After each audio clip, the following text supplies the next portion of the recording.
So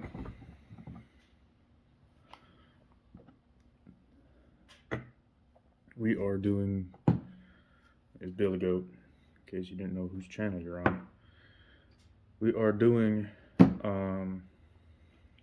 small area soldering, for lack of a better term, and we're putting RCAs onto my amps. I already did my 1000SX. I have to do my two D100s. I got everything all running for the Helix. I got the remote wires run. You can see a little blue right there. And gathering everything. So yeah, I got my sub amp is done. I gotta do my two mid-bass amps, RCAs for those.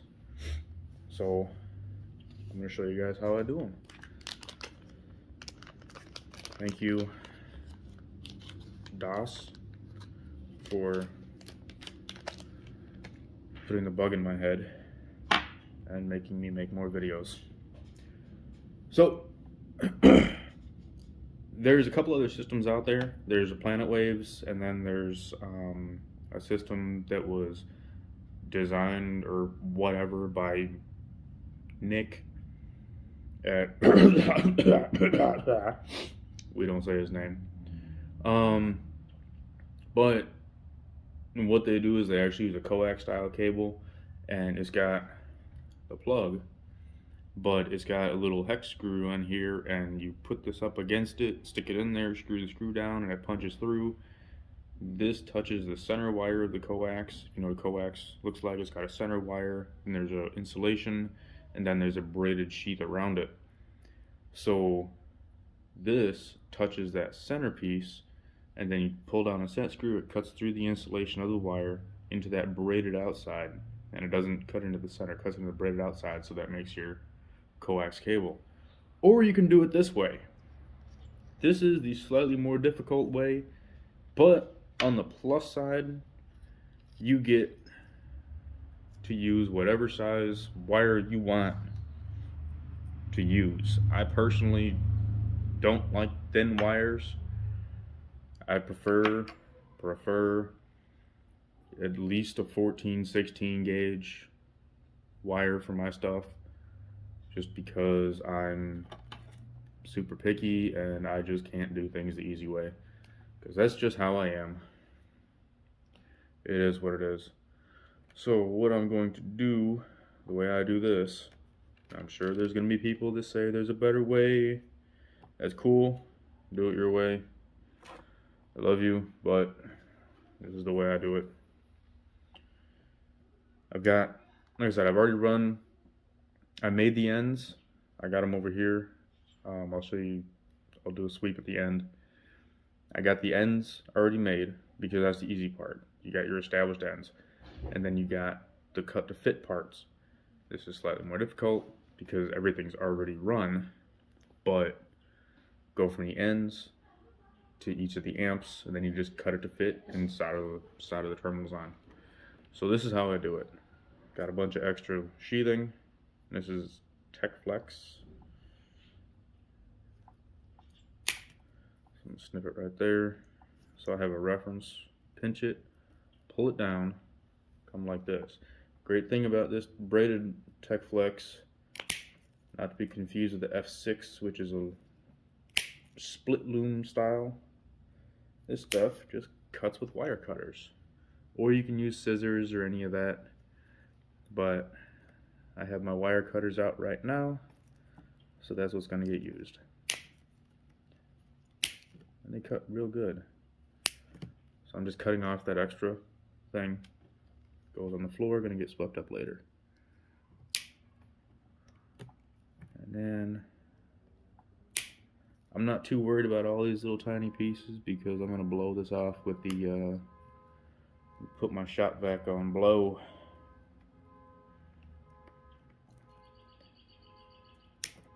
Considering my previous rants about Craftsman, I'm actually waiting to make a video for my Craftsman shop vac dies. This is my actual Tessa tape, not my YC Industries knockoff. which there's nothing wrong with the YC Industries. This is just the first thing I grabbed. It does get a bad rap just because it's not Tessa, but honestly, the only shortcoming I've noticed for YC Industries is if you don't tape the end down, and it's in like you leave the cut end on top in a high abrasion area, it will pull itself off. I'm not gonna say that YC is better than Tessa, but I haven't used Tessa in that kind of area.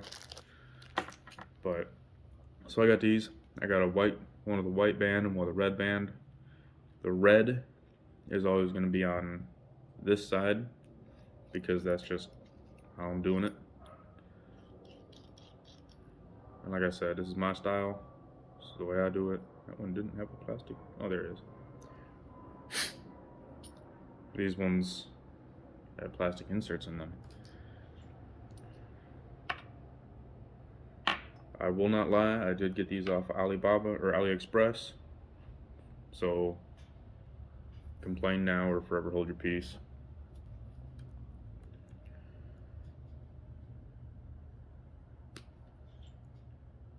Other than that, enjoy the show. I do this the same way for every single one that I've done. And anytime I solder two wires, it's always the preliminary is always the same. I very rarely deviate from this.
What I'm doing here at the end, I did this side, cut it. Now this side I went down, and what I'm going to do is I'm going to join them top here. That initial run of Tessa was just to hold the loom onto the wire. This is getting pulled tight for a nice clean finish. Personally, I prefer heat shrink, but I don't have any heat shrink wise right now. One of these days I will add them to my collection. Right now, I don't have any. So, red and white. Locking collar. Clamping collar.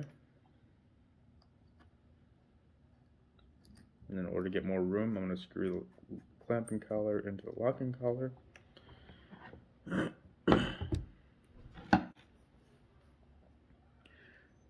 For me, copper is always positive, silver is always negative. Before anybody says anything, yes, this is OFC. This is actual speaker wire, believe it or not. I do have some of that in my collection.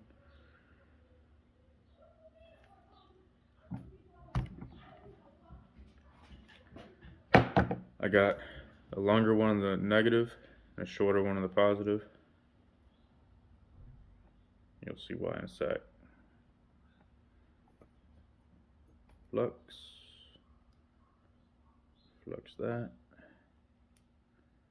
flux both the wires, wipe it on my jacket because it's a Carhartt. I believe if you don't abuse your Carhartt, you don't love it. So right there, fold that inside there. Now, if you watched any of my other soldering videos, pay attention.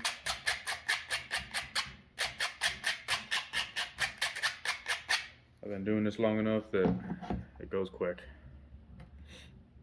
I'm gonna flow solder. There's this joint right here. I'm gonna flow solder into that.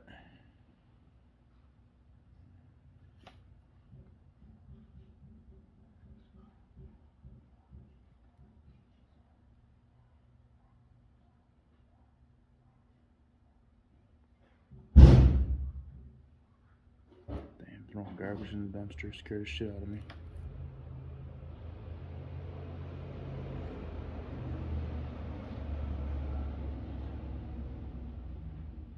And if you watch it, you'll be able to see when it flows into the cup.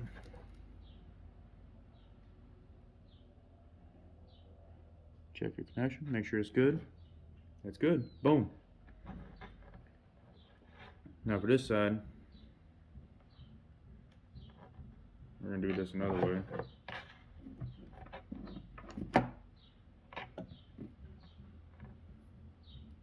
I gotta make a good angle for you guys so y'all can see.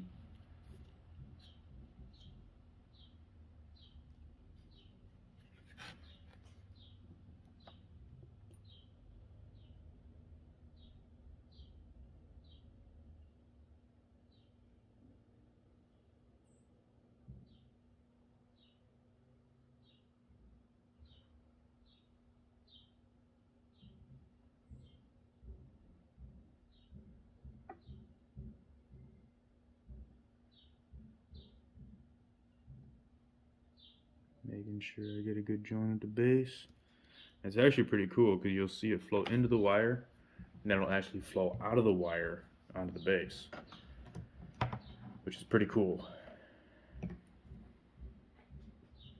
And from there, I grab my flat nose clippers. You can use wire cutters, it's a lot easier with these, my nippers. Nip the end of it.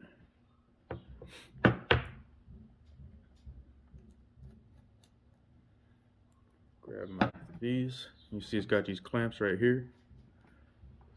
These are short nose. Some of these got cutters on the end of it, so you can't use them. In that case, there is a special tool apparently for this, or use some needle nose pliers to do basically the same thing. Get a good angle.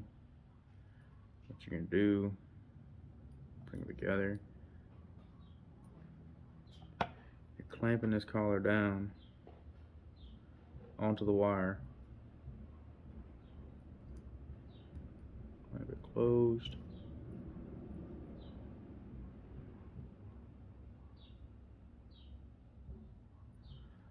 And then from there, unscrew that. I'm spinning it because it's catching a little bit on the Tesla.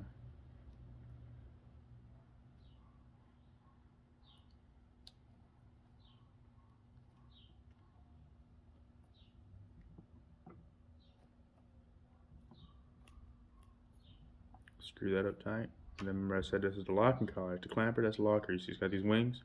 As it goes into here, it wedges in and it squeezes these down, clamps onto the wire. Screw that on. Lay it up tight. Boom. Done. That's how you solder an RCA.